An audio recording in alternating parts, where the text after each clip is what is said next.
오늘 이 시간 우리에게 주실 하나님의 말씀은 마태복음 5장 4절 말씀입니다. 다 함께 같이 읽겠습니다. 시작. 애통하는 자는 복이 있나니 그들이 위로를 받을 것이며. 아멘. 네, 자리에 앉겠습니다. 자, 이제 천국의 가치대로 사는 삶을 우리가 묵상하고 있는데요. 오늘은 이제 팔복의 두 번째 애통하는 자의 복이 무엇인가를 함께 우리 묵상하고자 합니다. 자, 우리 고사성어 가운데 소문만복래라는 말이 있는데요. 웃는 문으로는 만복이 들어온다, 그런 뜻입니다. 쉽게 말하면 웃으면 복이 온다, 그런 뜻입니다. 건강한 웃음의 의미를 강조하는 말인데요. 그래서 한때는 웃음 치료, 지금도 물론 있지만 웃음 치료에 많은 사람들이 아주 관심을 많이 갖고 큰 각광을 받았던 그런 때가 있었는데요. 그리고 성경에서도 데살로니가전서 5장 16절을 보면 항상 기뻐하라 이렇게 이제 말씀합니다.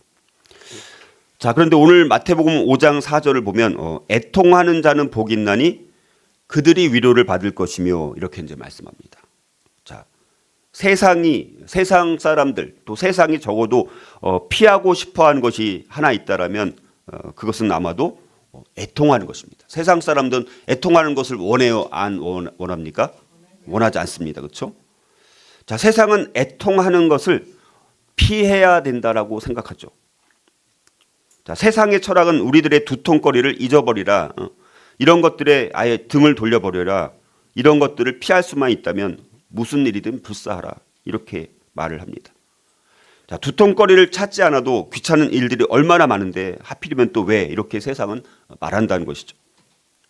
그러므로 할 수 있는 대로 그냥 행복하자 이렇게 이야기를 합니다. 세상은 이 애통의 정신에서 벗어나기 위해서 삶의 모든 체제를 통해 소비를 더 장려하고 즐거워하게 만들고 있다는 것이죠. 뿐만 아니라 세상은 쾌락과 돈이나 게임 등에 열광하게 만듭니다. 자, 그러나 복음은 애통하는 자가 복이 있다라고 말씀한다는 것이죠. 복음은 애통하는 자들만이 행복하다라는 것입니다. 그런데 이 애통하는 자는 복이 있나니 그들이 위로를 받을 것이며라는 이 말씀에 누가복음 6장 25절 이 같은 본문인데 약간 다르게 표현하는 것을 보면 거기서는 또 부정적인 표현을 또 사용하고 있어요. 화 있을진저 너희 지금 웃는 자여 너희가 애통하며 울리로다, 이렇게 거기서는 또 말씀합니다. 화 있을진저 너희들이 화가 있을 거야. 지금 웃는 이 세상 사람들을 향해서 웃는 자들 너네들 지금 웃고 있지만 너희들은 나중에 오히려 울게 될 것이다, 이렇게 말씀을 하고 있습니다. 자, 예수님은 이 말씀을 통해서 화를 선언함으로 이 세상의 웃음과 유쾌함과 행복을 오히려 정죄하고 있다는 것입니다.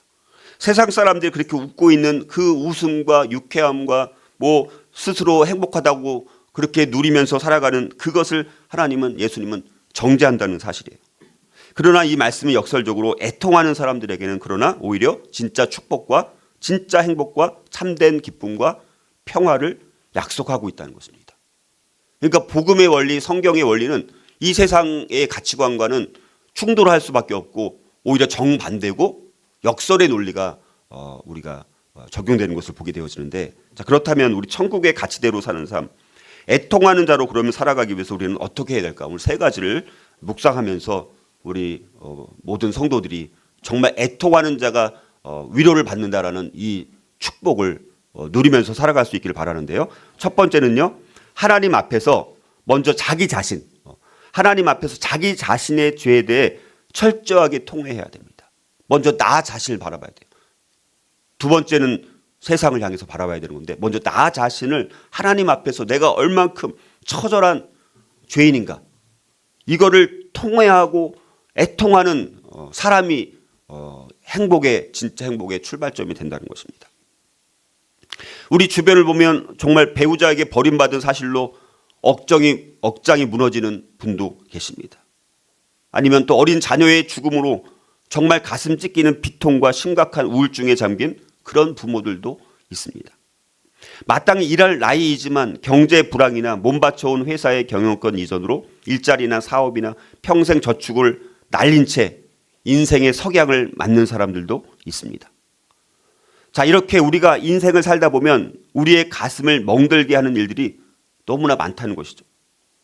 우리는 그 상실이 재정적인 자원이든 사랑하는 사람이든 사회적 신분이든 간에 어떤 사람이 자신이 소중하다고 여기는 것을 상실할 때 애통함을 경험하죠. 자, 그런데 오늘 우리가 살펴보고 있는 이 애통은 지금 말씀드렸던 그 애통, 그것도 애통한 거예요. 그런데 그 애통과는 다른 개념의 애통을 말씀하고 있다는 것입니다. 자, 우리 주님은 타고난 의미로 어떤 사람이 뭐 죽음과 같은, 그리고 지금 말씀드렸던 그런 이유들로 인해서 당하는 그런 의미로 애통하는 사람들이 복이 있다라고 말씀하시지 않았다는 것입니다. 주님이 말씀하신 애통은 영적인 애통을 말하는 것이고 영적인 측면의 애통을 말하고 있는 것입니다. 그래서 이 애통은 1차적으로 죄로 인한 영적 애통을 말하고 있는 것입니다. 하나님 앞에서 자기의 죄에 대해서 통회하는 자, 애통하는 자가 복이 있다고 말씀하고 있습니다. 이 애통은 인간과 하나님 사이를 갈라놓는 불의에 대한 애통입니다. 이 애통은 사람들이 자랑하던 바로 그 도덕성과 자기 의에 대한 애통입니다. 이 애통은 하나님의 뜻을 진지하게 찾고 끝끝내 발견하려는 그런 애통입니다. 애통하는 자는 자기 자신의 철저한 영적인 파산과 상실을 경험한 사람들입니다. 자, 오늘날의 교회들이 더 이상 부흥하고 있지 않은 상황에 대한 최종적 원인 중에 하나가 있다면 바로 잘못된 죄의식과 잘못된 죄론 때문이라고 볼 수 있습니다. 더불어 그리스도인의 기쁨의 참된 성격을 이해하지 못하는 데에도 그 원인이 있다라고 볼 수 있습니다. 자, 그러므로 이중적인 잘못이 있는 셈이에요. 그러니까 오늘날 우리 그리스도인들의 문제 가운데 가장 큰 문제 중에 하나는 바로 죄에 대해서 참되고 깊은 이해가 없습니다. 그리고 한편에는 또 신약 성경에서 찾아볼 수 있는 것과는 아예 다른 너무나 피상적인 잘못된 기쁨과 잘못된 행복을 생각하고 있다는 것이죠. 자, 이처럼 잘못된 죄론과 피상적인 기쁨과 행복관이 이런 것이 복합적으로 작용해서 필연적으로 피상적인 종류의 그리스도인과 아주 부적격한 종류의 기독교적인 삶을 낳고 있다는 것입니다. 자, 그런데 우리가 살펴보았던 것처럼 이 산상설교의 팔복은 부정적인 면부터 시작합니다. 다시 말해서 성령으로 충만해질 수 있기 전에는 성령으로 충만해지는 것이 먼저 있는 것이 아니라 성령으로 충만해질 수 있기 전에 우리는 심령이 가난해져야 한다는 것을 지난주에 살펴봤던 거예요. 그러니까 긍정적인 것에 앞서 부정적인 것이 있기 마련이라는 것이죠. 그리고 여기에 똑같은 신뢰가 있는 건데 죄의식을 필연적으로 거듭남에 선행해야 한다는 거예요. 죄의식이 먼저 있어야 됩니다. 죄의식이라는 부정적인 것이 먼저 있어야지 긍정적인 거듭남이든 중생이든 뭐 구원이든 이런 게 일어난다라는 것입니다. 그러니까 다시 말해서 구원의 참 기쁨이 있기 전에 먼저 죄의식이 있어야 돼요. 먼저 행복을 경험하고 참 기쁨을 경험하기를 원하는데 그걸 경험하려면 먼저 내가 처절한 죄인이라는 철저한 죄의식이 먼저 선행되어야 된다는 것입니다. 이것이 바로 복음의 본질이라는 거예요. 거듭나고 중생하고 계심에서 참으로 행복하고 복되려는 사람들은 무엇보다도 먼저 애통하는 사람이 되어야 된다는 것입니다.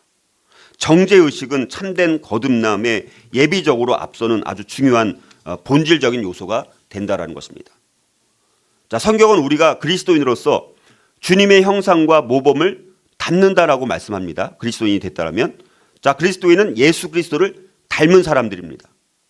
자, 그런데 우리가 성경을 보면 우리 주님이 노하셨다라는 기록이라든가 굶주림과 갈증으로 고통을 당하셨다라는 기록은 많이 있지만 그런데 주님의 생애 가운데서 예수님께서 직접적으로 웃었다라는 기록은 찾아보기가 힘들다는 것이죠.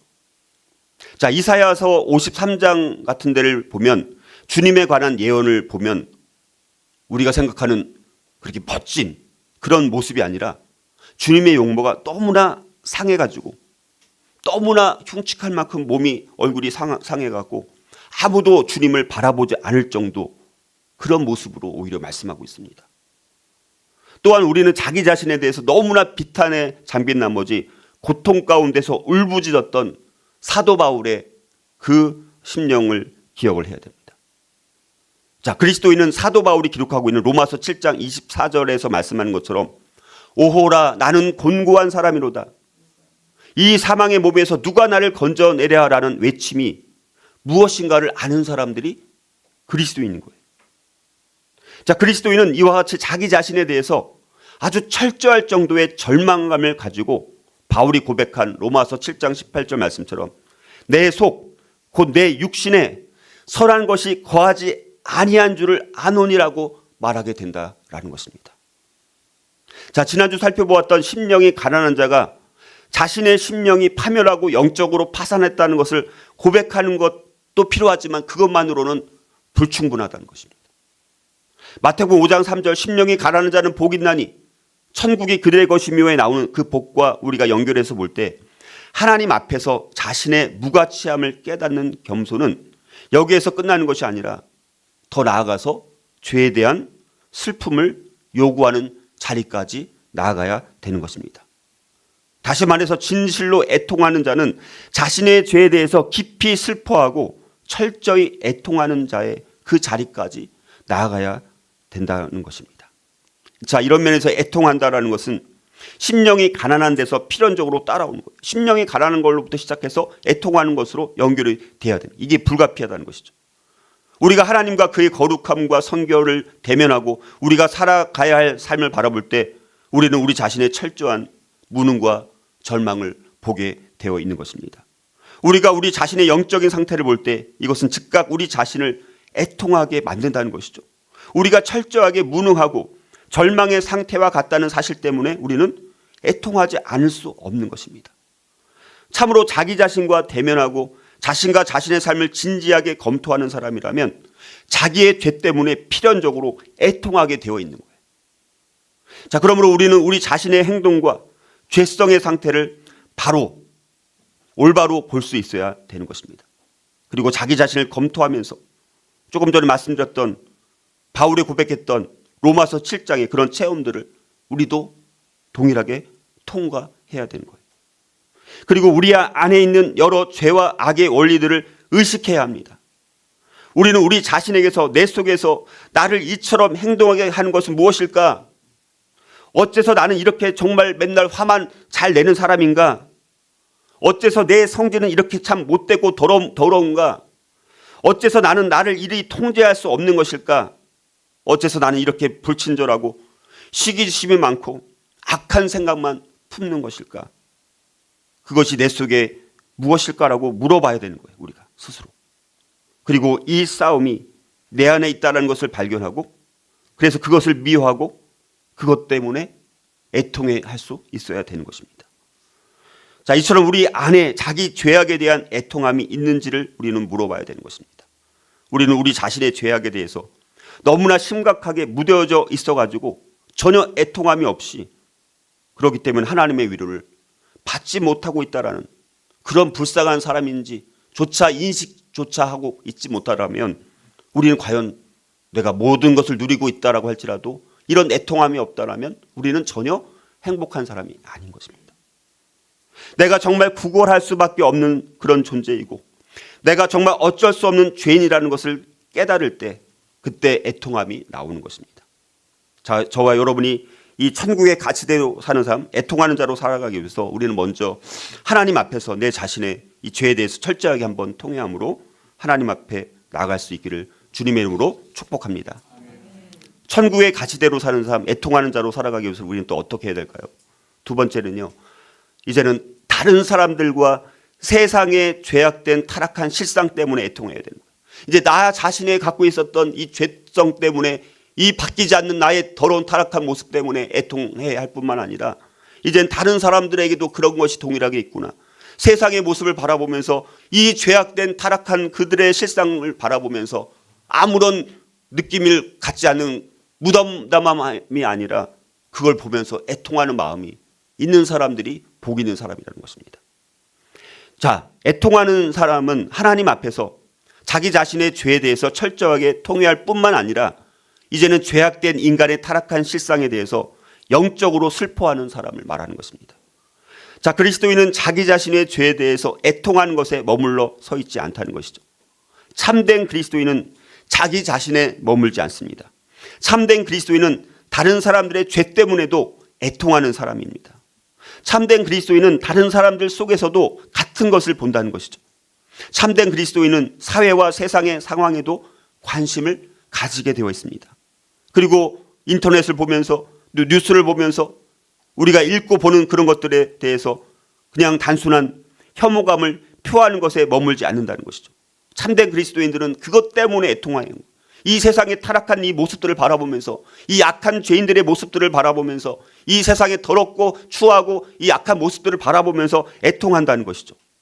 참된 그리스도인은 세상에 너무나 많은 사람들이 그들의 삶을 낭비하는 것을 바라보면서 다른 사람들의 그 죄 때문에 애통하는 사람들이에요. 그리고 더 나아가 세상의 도덕적 혼란과 인류의 불행과 고통을 보면서 세상의 죄악된 타락한 실상 때문에 애통하는 사람들이에요. 자, 이렇게 애통하는 자는 세상의 죄와 악에 대해 슬퍼하는 사람을 말합니다. 애통하는 그리스도인들은 온 세상이 불건전하고 불행한 상태에 있음을 보게 됩니다. 그리고 이 모든 것이 다 죄 때문이라는 것을 알고 그것 때문에 애통하는 거예요. 우리 주님께서 애통하신 까닭도 바로 이와 같은 것입니다. 우리 주님이 슬픔을 많이 겪었고 질고를 아는 자이셨던 까닭도 바로 이와 같습니다.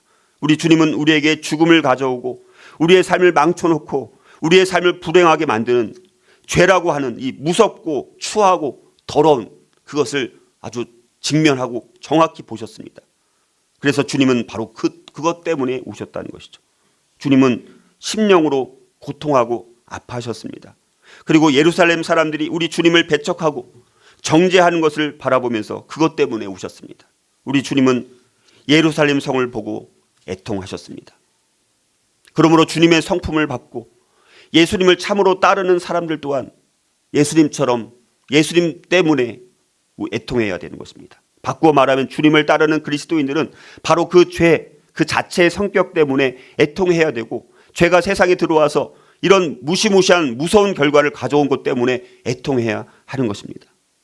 참으로 그리스도인들은 죄가 하나님께 대한 어떤 의미를 가지는지, 다시 말해서 하나님의 죄에 대한 철저하신 혐오와 증오, 말하자면 할 수만 있다면 하나님의 마음을 찢고 째려는 이 무서운 죄의 실제를 알고 사람들의 이 반역과 오만함과 사탄에게 귀를 기울인 결과를 알기 때문에 애통해야 하는 것입니다. 그리스도인은 바로 이것 때문에 고뇌하고 바로 이것 때문에 애통하는 것입니다. 지금 우리가 다루고 있는 이 문제에 대한 신약 성경의 가르침은 세상의 영과 정신과 전망과는 정반대입니다. 바깥 세상을 우리가 한번 바라보세요. 세상은 아직도 죄악된 타락한 실제 그 상태를 바로 보지 않고 이 실상을 무시하면서 행복해지려는 노력을 끊임없이 시도하고 있습니다. 세상의 표어는 뭡니까? 먹고 마시고 즐기자. 이게 세상의 표어입니다. 세상은 웃으며 말하기를 이런 일들, 다시 말해서 세상의 죄악된 타락한 실상에 너무 그렇게 신경 쓰지 말고 집착하지 말고 그냥 먹고 마시고 즐겨, 지금 이 순간을 즐겨, 그렇게 말한다는 것이죠. 그러나 애통하는 것은 이것과 정반대입니다. 자, 이처럼 그리스도인의 자세는 본질적으로 이 세상과 다른 거예요. 그러므로 팔복의 두 번째 복인 이 우리 애통하는 자의 복은 우리가 처음 살펴보았던 복처럼 그리스도인이 아닌 세상에 속한 사람과 전혀 다른 존재로 구별시키는 거예요. 세상 사람과 그리스도인은 전혀 다른 존재들인 거예요. 근본이 완전히 다릅니다. 팔복의 이 애통하는 자는 세상의 가치관인 대가를 상관 않는 행복이라든가 쾌락을 쫓는다라든가 쾌락주의라든가 외모의 아름다움 등과 대조되는 아주 충돌하는 가치관이라는 것이죠. 자, 그러므로 우리가 천국의 가치대로 사는 삶, 애통하는 자로 살아가기 위해서 우리가 이제 나 자신뿐만 아니라 이제 다른 사람들과 이 세상에 제약된 타락한 실상 때문에 과연 애통하고 있는가? 우리가 애통할 수 있는 저와 여러분이 될 수 있기를 주의 이름으로 축복합니다. 천국의 가치대로 사는 삶, 애통하는 자로 살아가기 위해서 우리는 또 어떻게 해야 될까요? 세 번째는요, 애통함으로 인한 즉각적인 위로와 장차 올 영광을 기대해야 합니다. 자, 애통함으로 인해서 우리는 기뻐할 수 없는데, 위로를 받을 수 없는데, 그러나 복음의 말씀은, 주님의 말씀은 그 애통함 때문에 너희들이 바로 지금 즉각적인 위로를 받을 수 있을 것이고 정말 더 미래적으로 봤을 때는 장차 올 어마어마한 영광을 기대할 수 있다라고 말씀하고 있습니다. 자, 그렇다면 애통하는 자가 받을 하나님의 상급은 무엇이냐라는 것입니다. 그것이 바로 오늘 나오는 복이 뭡니까? 위로를 받는 복이에요. 위로. 여러분들 위로 받고 싶습니까? 네, 세상의 위로는 한계가 있어요. 일시적입니다. 주님의 위로를 받아야 돼요. 애통하는 자들에게 예수님의 제자들의 전형이 되는 기쁨이 오히려 차단되는 것이 아니라 그러나 이미 하지만 아직 아닌이라는 이 하나님 나라의 현재적이고 미래적인 위로를 기대할 수 있다는 거예요. 그러니까 우리가 애통하는데 무슨 기쁨이 있어, 무슨 위로가 있어 이렇게 생각하는데 애통하는 자는 놀랍게도 복음의 원리는 뭐냐? 애통할 때 위로가 된다는 거예요. 그것도 바로 지금 즉각적인 위로를 받는 것뿐만 아니라 현재적인 위로를 받을 뿐만 아니라 미래적으로 내세적으로 하나님 나라의 완전한 통치가 이루어지는 그 미래에 진짜 완전한 위로를 기대할 수 있다라는 소망의 메시지라는 것입니다. 자, 먼저 우리는 현재적으로 애통함으로 인해서 즉각적인 위로를 경험할 수 있다는 것입니다. 자, 이 위로는 근데 우리가 다른 사람들한테 그냥 우리가 누구 힘들어하면 뭐라고 말해요? 옆에서 힘내세요. 자, 그런 정도의 그런 위로가 아니라는 거예요. 근본적인 문제 해결을 의미하는 위로라는 것입니다. 전능하신 하나님께서 인간과 환경 가운데 오셔서 함께 하시는 참된 위로인 것입니다. 성령 하나님께서 고통 속에 신음하는 백성들 가운데 내주하시는 하나님의 사랑의 위로를 말씀하시는 것입니다. 이사야 40장 1절을 보면 너희는 위로하라 내 백성을 위로하라 라고 하나님은 상실을 깨닫고 오는 사람들에게 말씀하십니다. 예수님은 마음이 상한 자를 고치시기 위해서 오셨습니다. 예수님께서는 메시아가 오면 모든 슬픈 자를 위로하실 것이라는 그 이사야 선지자의 약속을 성취하러 오신 분이십니다. 애통하는 자들은 세상의 고통과 자신의 죄의 깊이를 보는 사람들이죠. 그것이 애통하는 자들의 마음을 비탄에 잠기게 하기 때문입니다. 그러나 이런 일들이 우리의 일이 될 때 오히려 우리의 마음이 활짝 열려서 하나님이 간절히 우리에게 주시고자 하시는 위로를 받게 된다는 것입니다. 주님은 애통하는 사람이 참으로 행복하다라고 말씀하십니다. 이것은 하나의 역설이죠. 자, 그렇다면 애통하는 사람은 어떤 의미에서 행복할까라는 것입니다. 자기의 죄 상태 때문에 참으로 애통하는 사람은 회개하려는 사람이죠. 그렇죠? 자기의 죄의 상태를 바라보면서 그것을 볼 때 가슴을 치면서 애통하는 사람, 회개하는 사람이잖아요. 회개하려고 하는 마음이 있는 거잖아요. 그리고 그런 사람은 이미 회개하고 있는 거예요. 그런 마음을 보고 자기의 실체를 바라보고 정말 절망이고 아무런 소망도 없고 아무것도 볼 수 없는 그걸 보면서 그걸 보는 것 자체가 이미 회개하고 있는 거예요. 그리고 성령의 사역의 결과로 참으로 회개하는 사람은 그래서 주 예수 그리스도께 인도받을 것이 분명한 사람인 것이죠. 그렇죠? 그래서 애통하는 사람은 자기의 철저한 죄성과 절망을 보고서 이제는 누구를 찾는 거예요? 구세주를 찾는 거예요. 자기의 철저한 죄성과 절망을 보지 않고는 구세주를 찾을 필요가 없는 거예요. 죄성이 없는데 그냥 행복한 대로 쾌락과 내가 원하는 대로 살면 되지. 그런데 무슨 구세주를 찾겠습니까? 그런데 내 안에 있는 철저한 나의 죄성과 나의 철저한 절망을 바라보면 누군가 구세주가 필요하다는 것을 인식하도록 만드는 것이 성령님의 역사라는 것이죠. 그리고 애통하는 사람은 그리스도 안에서 그 구세주를 드디어 발견하게 됩니다. 그러므로 애통의 의미를 먼저 알기 전에 주님을 그의 구세주로 구속주로 알 수 있는 사람은 없다는 거예요. 만일 우리가 참으로 애통한다면 우리는 즐겁게 될 것이고 오히려 위로를 받게 될 거라는 거예요. 성령님께서 애통하는 자의 완전한 그 만족의 대상으로서 예수 그리스도를 애통하는 자에게 계시할 때는 사람이 이 철저한 절망 속에 있는 자기를 볼 때 그때라는 거예요. 애통하는 자는 성령으로 말미암아서 그리스도가 자기 죄를 위해서 돌아가셨고 하나님의 존전에 그 사람의 변호인으로서 주님이 중보자로서 서 계신 것을 보게 되는 것입니다. 애통하는 자는 그 속에서 하나님께서 예비하신 완전한 준비를 보면서 즉각 위로를 받게 되는 거예요. 이것은 그리스도인의 삶 가운데 있는 놀라운 신비와 같은 일입니다. 주님의 위로로 저와 여러분들의 슬픔은 이제 그때 깨닫고 기쁨으로 바뀌는 거예요. 그러므로 애통함이 없이는 기쁨도 없다는 것입니다. 애통함이 없이는 거듭남도 중생도 없는 것입니다. 애통하는 자는 죄책이 자기에게 있음을 발견한 사람들이에요. 물론 처음에는 그것을 보면서 그것 때문에 낙심하고 애통하죠. 왜냐하면 나는 참 소망이 없는 존재이네. 참 죄덩어리네. 물론 처음엔 그걸 인식했을 때 그것 때문에 낙심하고 애통하죠. 그러나 이것이 이번에는 애통하는 사람을 그리스도께로 돌아가게 만드는 것이죠. 그리고 애통하는 사람이 다시 그리스도께로 돌아가는 바로 그 순간 주님의 평화와 행복이 돌아오게 되는 것이고 그 사람은 그때 진짜 위로를 경험하게 되고 받게 되는 것입니다. 그래서 참으로 애통하는 사람이 위로를 받고 행복하다는 거예요. 자, 이처럼 그리스도인의 삶은 이런 식으로 애통과 기쁨이, 슬픔과 행복이 교차하는 삶입니다. 그러나 이것이 오히려 즉각적으로 위로받는 그런 삶이라는 것이죠. 세상의 기쁨으로 위로를 받지 못하고 애통하는 사람에게는 하나님의 자비로운 손길이 뻗쳐오는 거예요.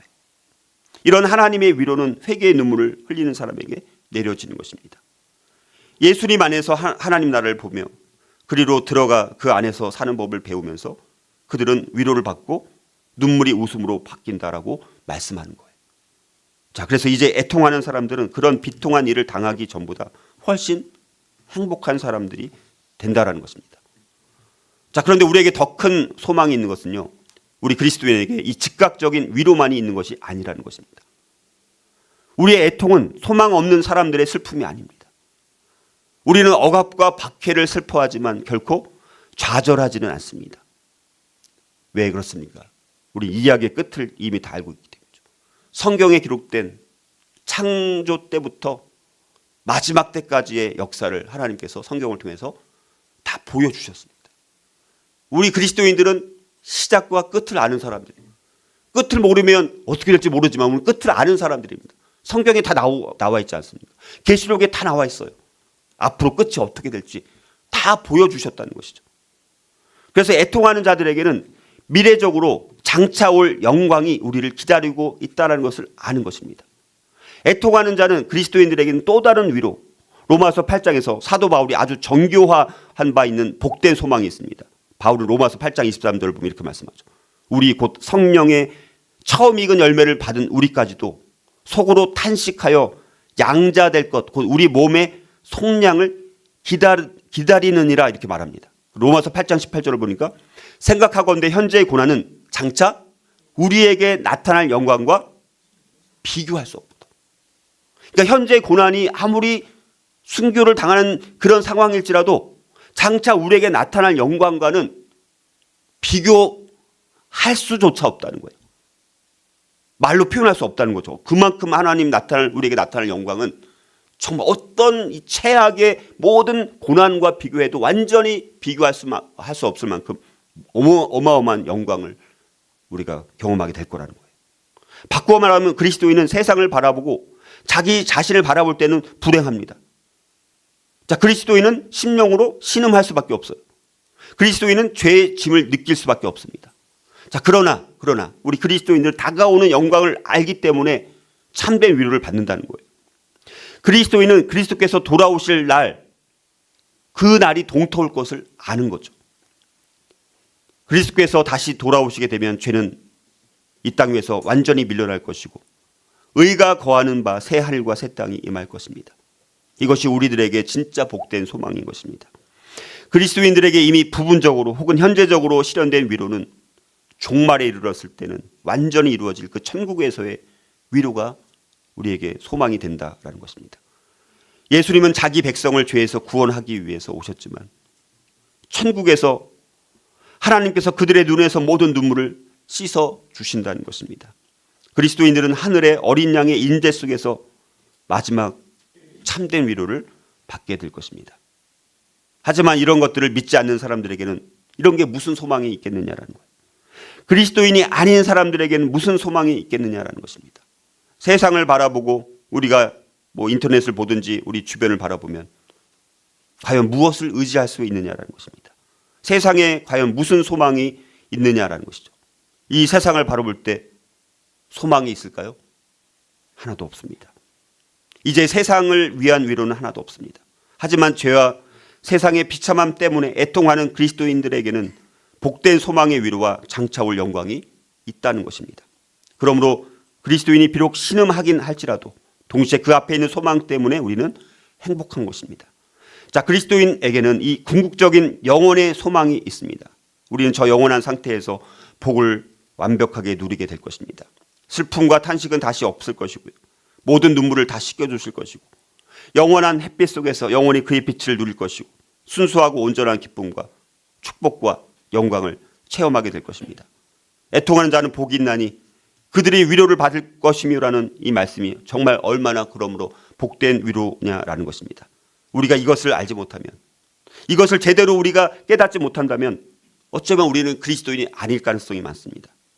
하지만 우리가 진짜 그리스도인이라면 이 역설의 원리를 알고, 그래서 지금 내가 고통과 고난과 너무 환경은 아무것도 소망이 없지만 그럼에도 불구하고 행복해할 수 있는 사람들이 진짜 그리스도인이라는 것이죠.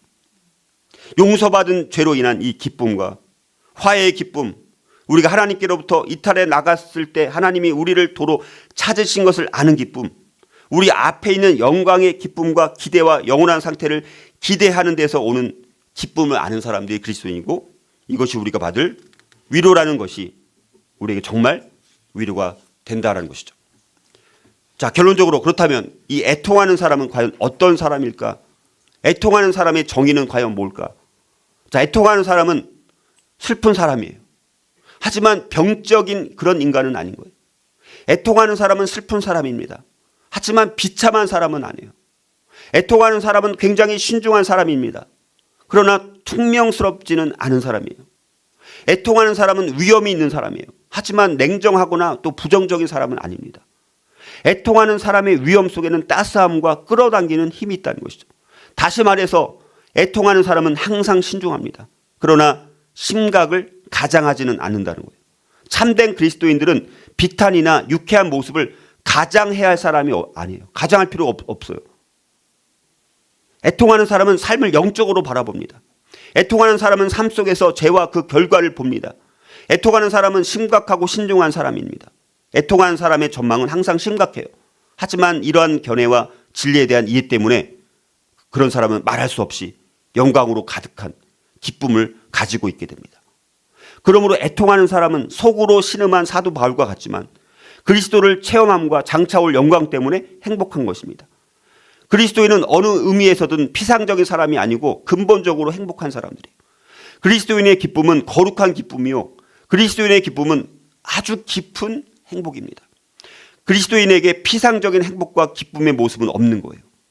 가장하고 가식적으로 행복한 게 아닙니다. 그리스도인은 위험이 있고 침착하고 심각하긴 할지라도 결코 냉정하거나 부정적인 사람은 아니라는 거예요. 애통하는 그리스도인은 우리 주님을 닮아서 신음하고 울기는 하지만 그러나 그 앞에 있는 기쁨으로 인해서 십자가를 기꺼이 참는 사람들이에요. 이것이 바로 애통하는 사람이라는 것이죠. 이것이 바로 그리고 그리스도인이라는 거예요. 심오한 죄론과 또 차원 높은 기쁨의 교리,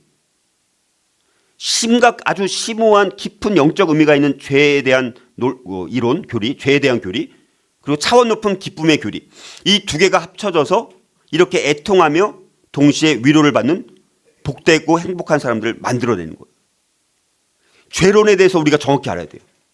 너무 쉽게 죄에 대해서 그냥 여기는 것이 아니라 죄에 대한 성경적 깊은 죄성이, 죄가 얼마만큼 심각한 건지를 알고 기쁨이 얼만큼 높은 차원인지 이것을 아는 사람들이 진짜 행복한 사람으로 만들어내는 거예요. 그걸 알면.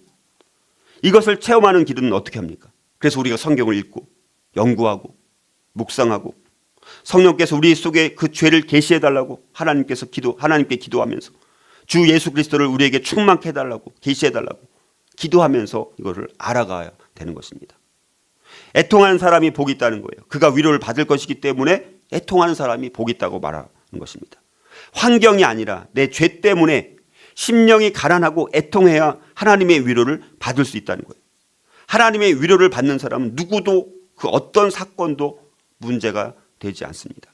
진정한 천국을 소유할 수 있습니다.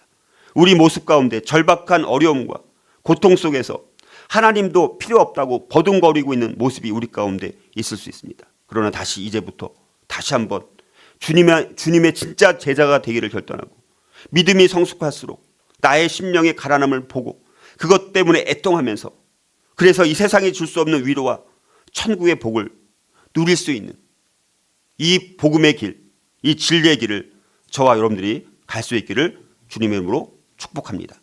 그뿐만 아니라 이 세상과 이 세대를 바라보면서 불신의 세대, 완악한 세대를 바라보면서 애통하는 마음을 가져야지 우리는 그들을 향해서 복음을 들고 나갈 수 있는 거예요.